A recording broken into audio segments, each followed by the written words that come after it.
Alright, well, I don't think I'm topping where I did the update video last time because that was Niagara Falls, but I thought while I'm in Denmark, why not make an update video? So I am outside after I've just finished my last event here, and I'm at this like botanical garden kind of a place. There's this really interesting looking like botanical garden like behind me, but there's just kind of like basically a park around it. I'm just gonna walk around this park. So I'm going to talk a little bit about what's been going on here in Denmark, and I'm going to tell you some other things that's been going on behind the scenes at ERI, particularly with what's going on with the course update that we've been working really hard on, and a couple of other things. I'm going to try to make this less long than my Niagara Falls one was, but at the same time, just give you a sense of what's going on. If that's what you're interested in, you want to know what's going on at ERI, that's what these videos are for. And so, yeah, so I've been in Denmark. I left on Friday, and this is Sunday, so I'm leaving tomorrow. So it's a relatively short trip. I left on Thursday. I got here Friday morning, and I did an event on Friday night. So that was an event that they had opened up to pro-choice people to come. I wasn't really sure what would happen. I don't know how many pro-choice people would come. It's a very hard situation for Denmark pro-lifers. This is a place where they estimate only 5% of people are pro-life. I guess considered a settled issue. It's one of the big challenges for people who are pro-life here is that this is just like, it's not like people are debating this all the time. Like, at least in America, like, this is going to come up in the vice presidential debates and things like that. And here it's just like, why are you talking about that? Like, we all know it's fine. It's a woman's right, like that kind of a thing. So there's some very big challenges that the pro-life movement have here. So my goals here were to both train the pro-life movement here, the leaders of the pro-life movement here, but also to give them some encouragement for what they could do if they get trained up and go just make a huge difference. Like the attitude of the movement here is, we want to get better. We want to know what we could be doing that would be more effective than what we have been doing. And that is a wonderful attitude for pro-life leaders to have. And so that's what I've been doing. So I did this event, and there was only one pro-choice person that came, a guy named Peter. But we had a really good dialogue.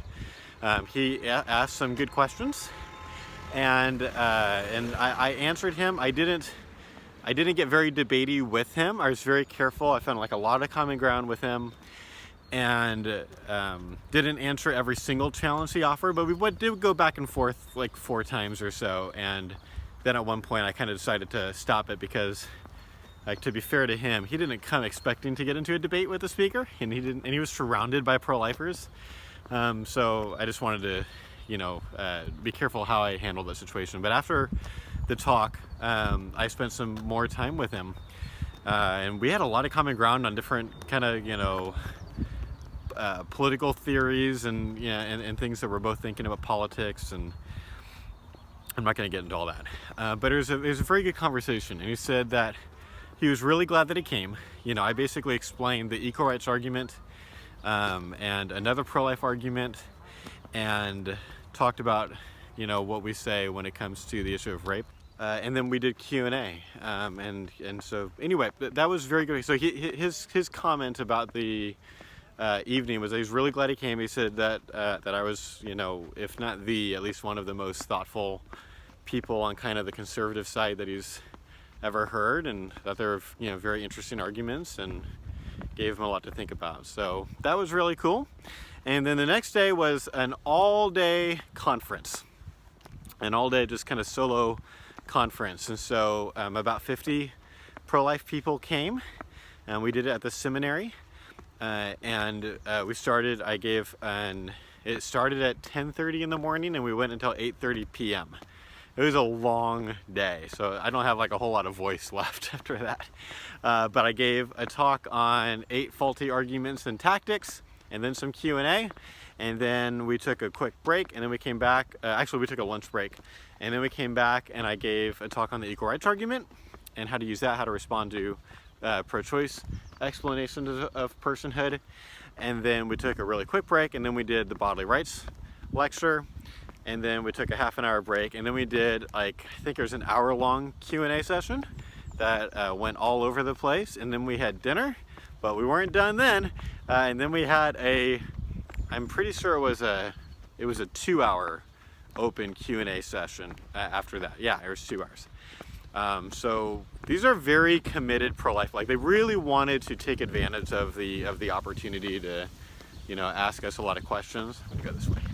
Ask us a lot of questions and kind of get our thoughts on different parts of this. And so that was awesome. And then today I preached at a very pro-life church. A really great, courageous pastor offered me basically the pulpit today. And so I shared what the Bible teaches us about human value, what the Bible teaches us about the unborn, like the Greek and Hebrew words for the unborn in the Bible, and what those can tell us, and what we know about the unborn scientifically and philosophically. And then I spent a lot of time on what we as Christians ought to be doing, because a lot of Christians in Denmark are very apathetic about this issue. And so talking about that. And the pastor had asked me to talk about all kinds of things. He had this huge list of things he wanted to talk to me about, but also I really need to stay within 30 minutes. So I couldn't get to all of them, but I did add in some practical dialogue tips and a couple of responses to bodily rights arguments. And there's something really cool. So this woman came up to me after the service. She was Iranian. I don't remember her name, but she said that she had been texting back and forth with is either her male friend or her boyfriend. I'm not sure if there's a romantic relationship there or not, but he's not a Christian, and he's in Iran right now, but very pro-science, very, very into science. And I'm assuming a non-theist based on how she talked, but I'm not sure. He might be Muslim. I'm not quite sure. But a very good English speaker. And so when I began, the entire service was in Danish. I didn't understand a word of what was going on, except I saw Psalm 139. Some of that got read. I was able to track with that. They were supposed to have translators, but mine wasn't working. But I was able to follow the idea. It's a really beautiful pro-life service. They had, a couple there to do a baby dedication because their baby was expected not to live. Named Noah, and then the baby has survived, so now they're doing a dedication. It was really, really sweet. And so as soon as I began preaching, she was like, "Oh my gosh, it's in English!" And so she live streamed my entire sermon to her friend or her boyfriend. And because I talked a bit about science, here's what we know scientifically about the unborn, and went through some of that information. She said it was really helpful to him. He was very encouraged by it, to see that Christians can be pro-science too. And she was just so grateful that this thing happened that she was not expecting to have happen. A couple of quick stories from yesterday too, I forgot to tell you. There was one person who came to the seminar who said that she came, I was treating that entire seminar as a very pro-life event. This is like pro-life training day kind of a thing. Not a mixed crowd, but this woman came, she says she came not knowing whether she was pro-life or pro-choice. She was kind of trying to figure that out.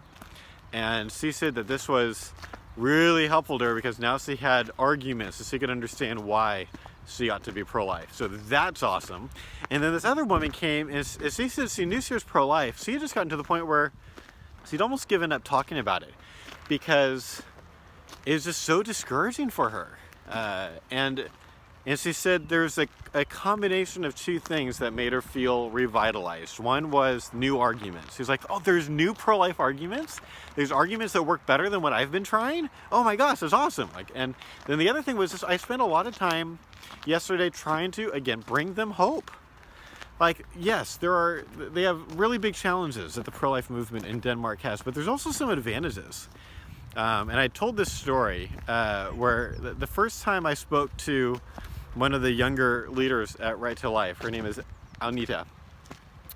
We talked back and forth about what we might do, and I asked some questions about Danish culture. And at some point, I just tried to, toward the end of the call, I was just offering sympathy. It's just I have a lot of sympathy for what you're all going through, and I really hope that I can help. And her reaction was shocking to me. It was very optimistic. It was, oh, it's okay. They're not going to see us coming.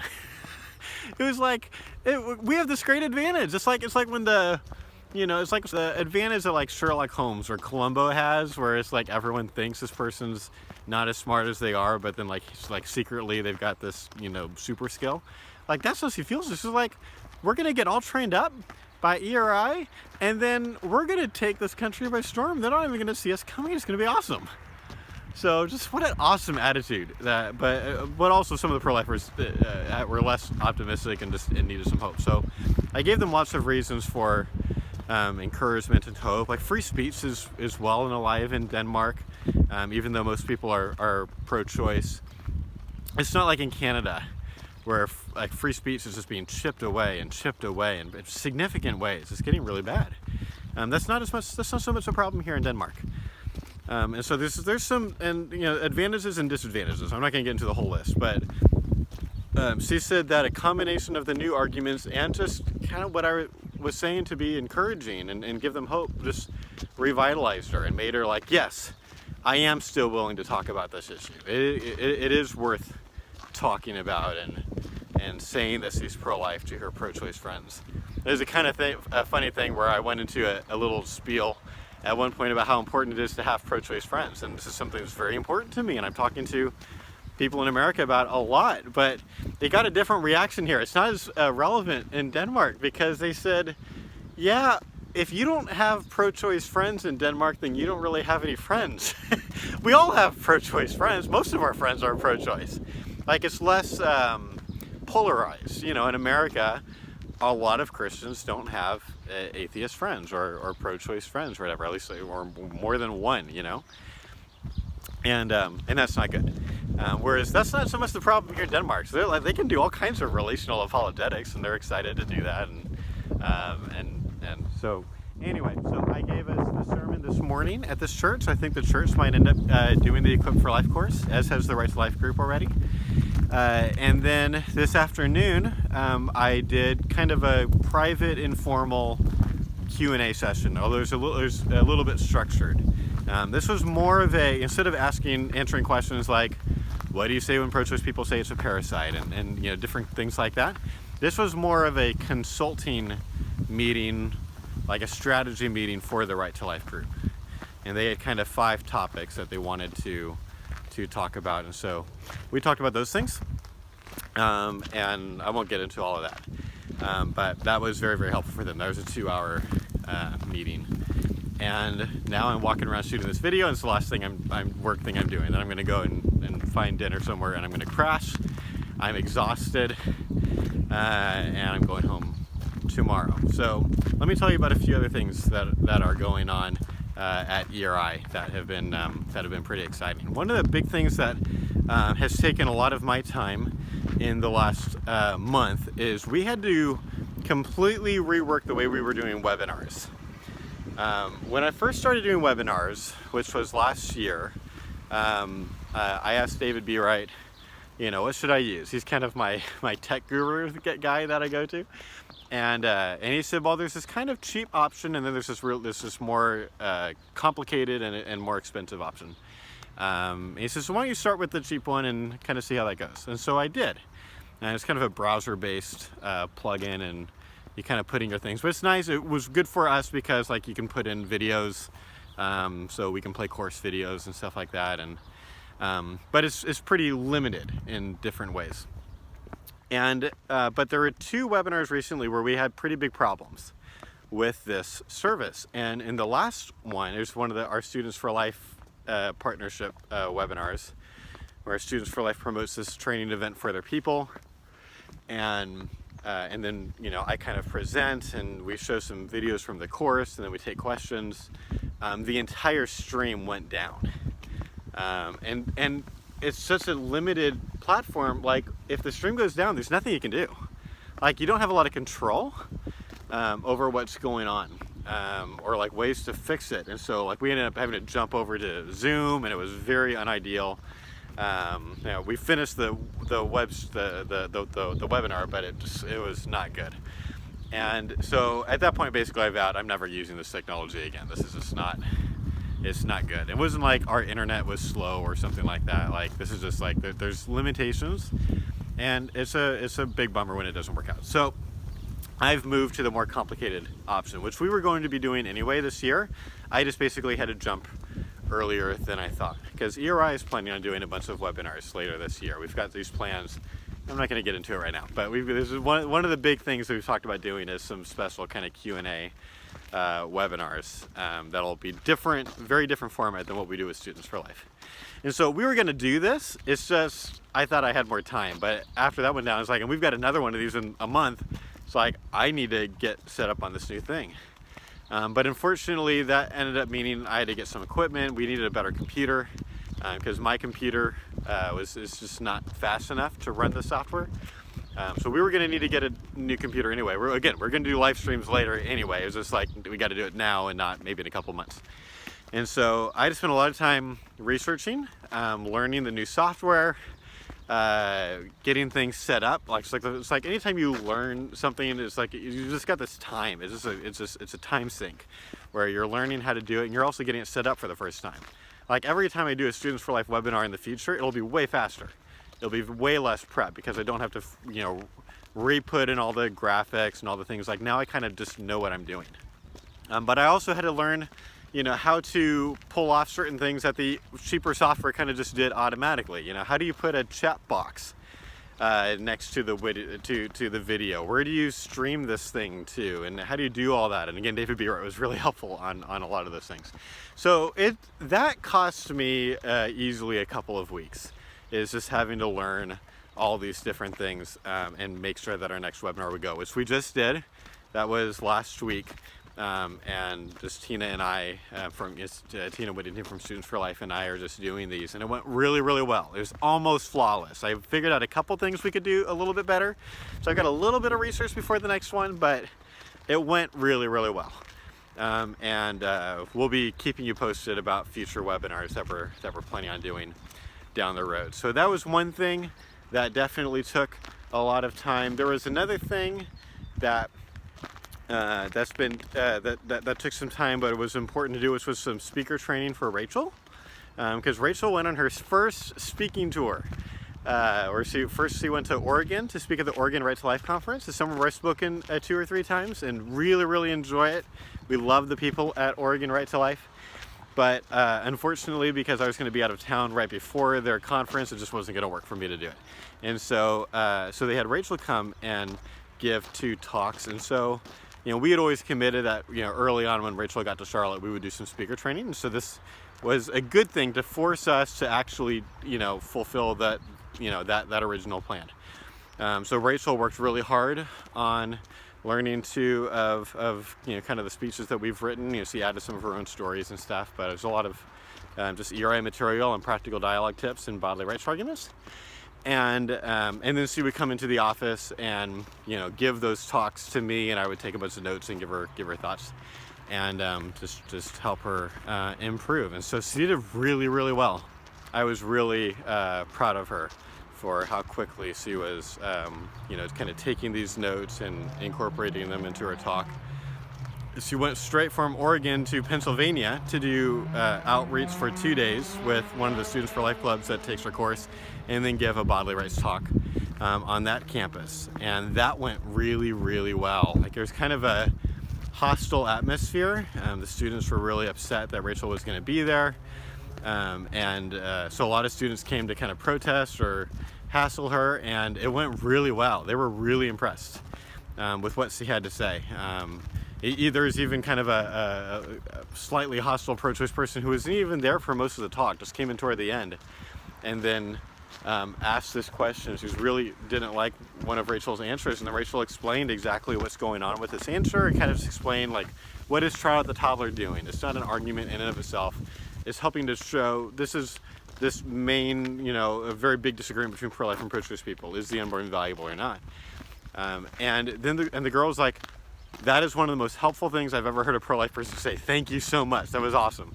And they had a nice conversation after everything was over. Like, it was great. So that took some time.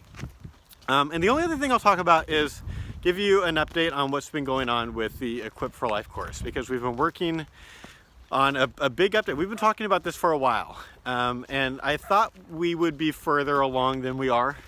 And I'm going to just explain a little bit about where we are and why it's taking longer than we thought. One of the things that Jacob's been doing recently is kind of one of the last content prep steps is something that I encourage him to do, which is clinic recon. You know, if a sidewalk counselor wants to do sidewalk counseling for the first time in their city and they live in a place where there's more than one abortion clinic, those abortion clinics are not all going to be, you know, created equal. You know, they're not going to be all equally set up for effective sidewalk counseling. And so, you know, it would be good for a pro-life person if they could, you know, manage to theoretically go to the one that's even further away from their house or something, to actually check out multiple places and figure out where is going to be the best use of my time. Where can I likely save the most lives? And to do that, you know, like we could all kind of just sit down and guess, here are some of the things that I'd be looking for, but like sometimes you only learn based on doing things. And so I asked Jacob to go, and there's a lot of abortion clinics around Atlanta, and so he went to several of them recently and took a bunch of pictures and made some notes. Here's some things to be looking out for. So that'll be part of the course. So that's been going on. We have some pro-life leaders that we want to talk to and kind of interview as our staff has to make some content decisions about some things that will probably be in the course, but exactly what direction to go we're still working on. I'm not going to tell you more about that right now. It's just more, that's very behind the scenes. But it is a thing, it is kind of a bottleneck on the process. Because sometimes when you've got to try to get a hold of different leaders, it can take a while to actually manage to get them on the phone and things like that. So that has definitely been a delay, but an important one. These are important subtopics within sidewalk counseling that we really want to make sure that we've got a good sense of the best arguments on both sides of these topics, and so we can make well-informed decisions on what to say about them when it comes to actually talking about those things. And I'm in the process of basically building a video studio. We always knew that we would extend the course. That was always the plan. We always knew we would extend the course and we would wait about 2 years. Let the first, course 1.0, if you will, live for a couple of years and then start adding to it and extending it. Because we are an organization that innovates. And we try to beat our own material, and we're always learning more things. We've learned a lot in the last 2 years since we put out the course. And so we knew that would happen. So then the obvious question is, do you, when you extend the course, whenever you're going to shoot new course videos or even replace old ones if we change our content enough, should we always film the course the same way, where we go to a studio somewhere and we pay for studio time and camera guys and everyone to kind of run all the stuff, and then we did all the editing on our end? Or do you buy some of that equipment and learn how to use that equipment so that you're not always having to pay for studio time and things like that? And that's just basically a financial decision. What is going to be the less expensive in the long run? And given that we want to be making videos a lot, given that we always want to be innovating and we don't want big barriers to innovation, and given the fact that at some point we want to be able to put out videos about current events issues quickly.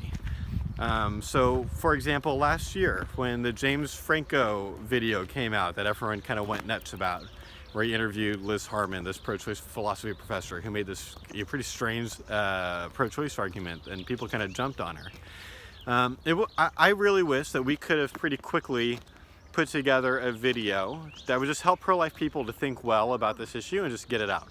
But we're not equipped for that right now. We're just stuck. We made a podcast, but a lot fewer people, listen to podcasts and watch videos on YouTube or Facebook. And so we weren't able to make as big of an impact on how the pro-life movement thinks about that particular issue, just because we weren't equipped to do it. So given all of that, in the long run, it would actually be a lot less expensive to just own our own equipment. It's kind of like podcast equipment. We could, like some people just podcast out of studios. They go to a studio every single time they're going to record a podcast, even if it's like a weekly podcast. And then they don't have to learn how to use the equipment, and they know it's going to sound good, but that's expensive.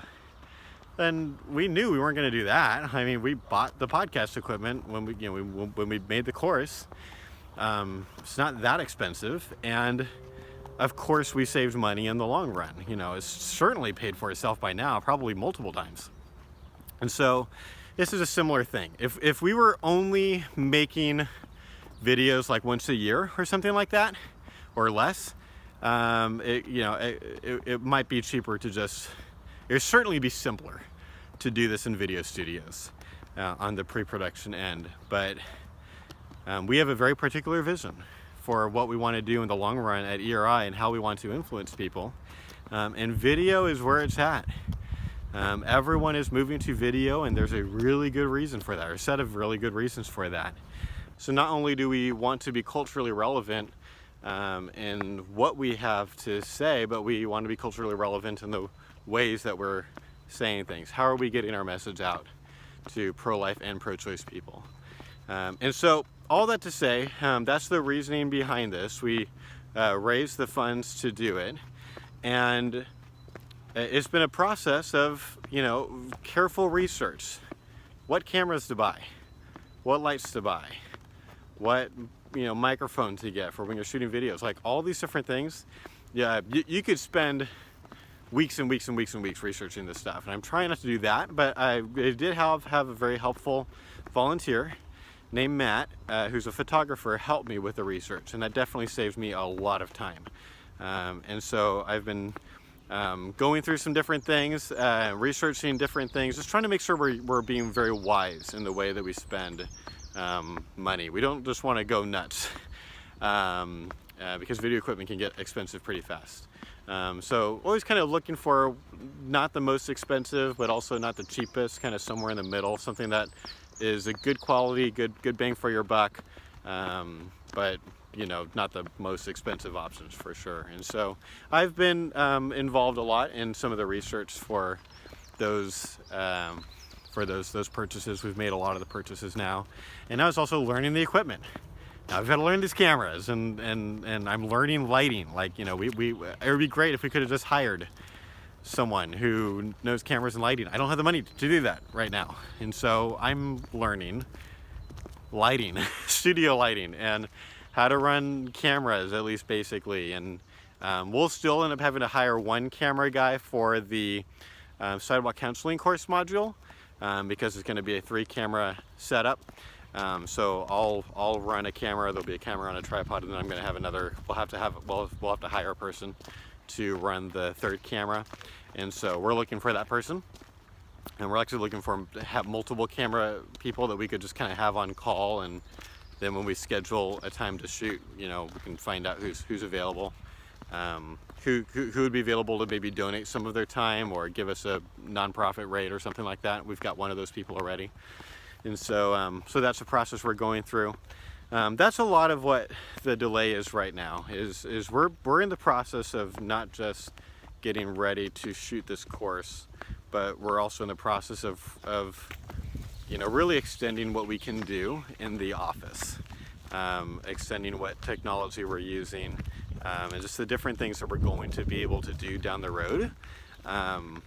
This is a very big growth period for us.